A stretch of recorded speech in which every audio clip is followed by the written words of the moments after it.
What is up? This is my jump scare tutorial. I haven't even tested out the logic, but let's see if it works. Subscribe, hit the bell, guys, and check my channel playlist for individual tutorials on logic, sculpting, animation, music, and more. And check out my how to make scary games tutorial, Dreams Ps4. Just type that in on YouTube. You can search up other tutorials that I've made also. So I'm just going to get in range real quick. It works with a laser scope and timers. It's really simple to do. And then you'll want to label your main character puppet, whatever you want to label it. And the laser scope is pointed at the tag, but it's not detecting the tag, it's detecting the label. So whenever it detects the label, then it sends a signal off to start the timer. And then once the timer's done, you'll get a jump scare effect.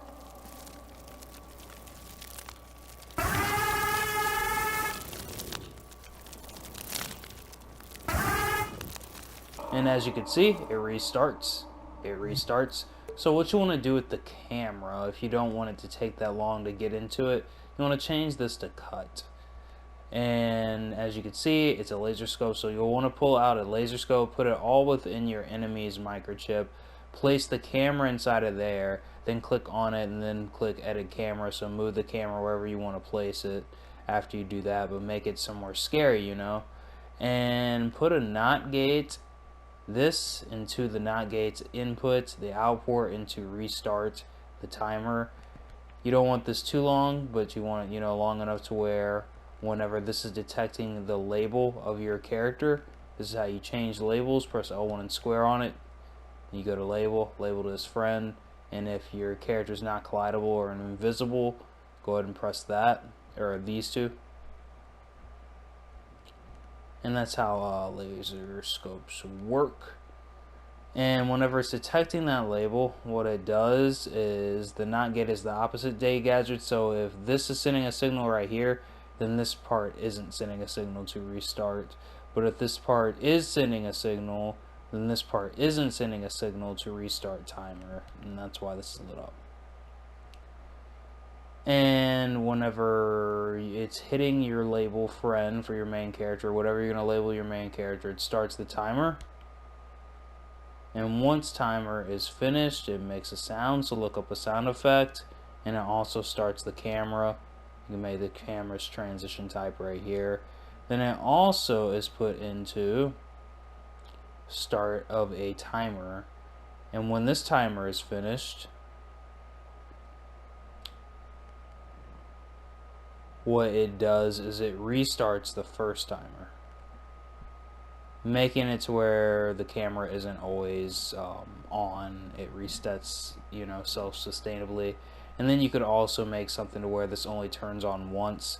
All you'd have to do for that is after all this is done, have it to where this one, the second timer, excuse me, is connected to a keyframe that just turns off this laser scope. You'll also want to put a tag inside of your puppet. I usually place it somewhere around the midsection like that. And this is pointing at that tag. But it's not detecting that tag. Again, it's detecting the label of your character.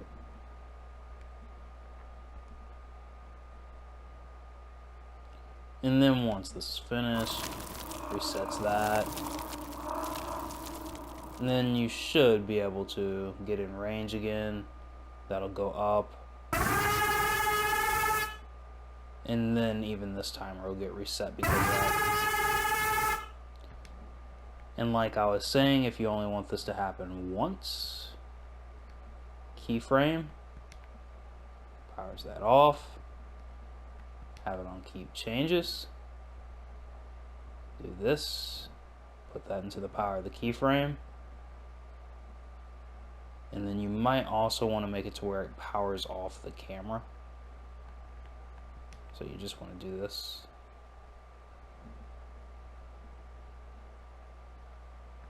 And maybe even powers off this also. You can also value slide this stuff up here if you need to. You won't want to do it like that though. You want to have this higher than this down here. And then this should be it. Let's check it. What is that? Yeah, that's actually pretty scary. Holy crap. Trying to see how I can get it to where it doesn't transition back. So you might want to lower the timer for this right here, transition time. Hide imps. If you need to hide imps for your game, just pull out the global game setting gadget.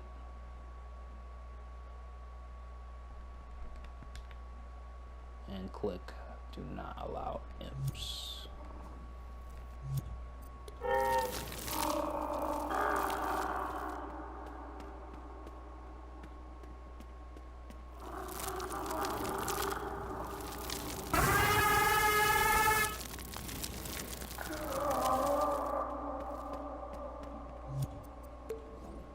So there is a transition back to your original camera, which is the control sensor camera.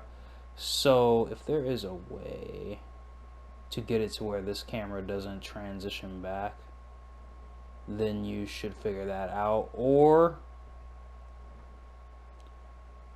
I think it has something to do with this. But that's just, that would be the only logic that you would have to add to this, is making it to where whenever it transitions back from this camera, it doesn't take all day to do that.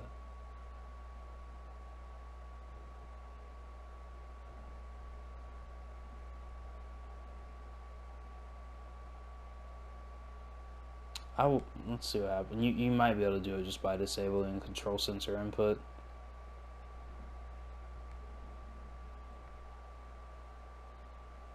Or you could do it to where whenever this timer is finished, it turns on a different camera that then would transition back to this camera right here. You can do that also. But this should be the main setup that you need for this.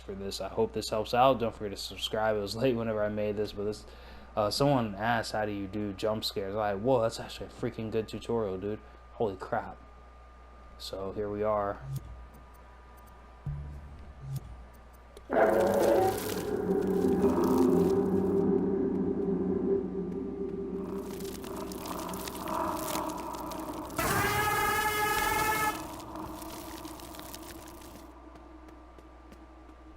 That's a good freaking enemy.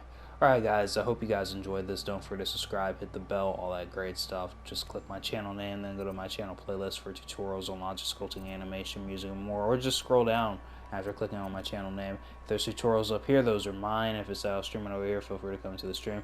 I'm Young Text, YouTube and Dreams. Follow me there. Follow me on Twitch. I'm Young Text on Twitch, and I'm Young Text on YouTube. So subscribe, hit the bell, check the other tutorials, all that great stuff. Hope this helps you make scary freaking games. That was actually really freaking scary.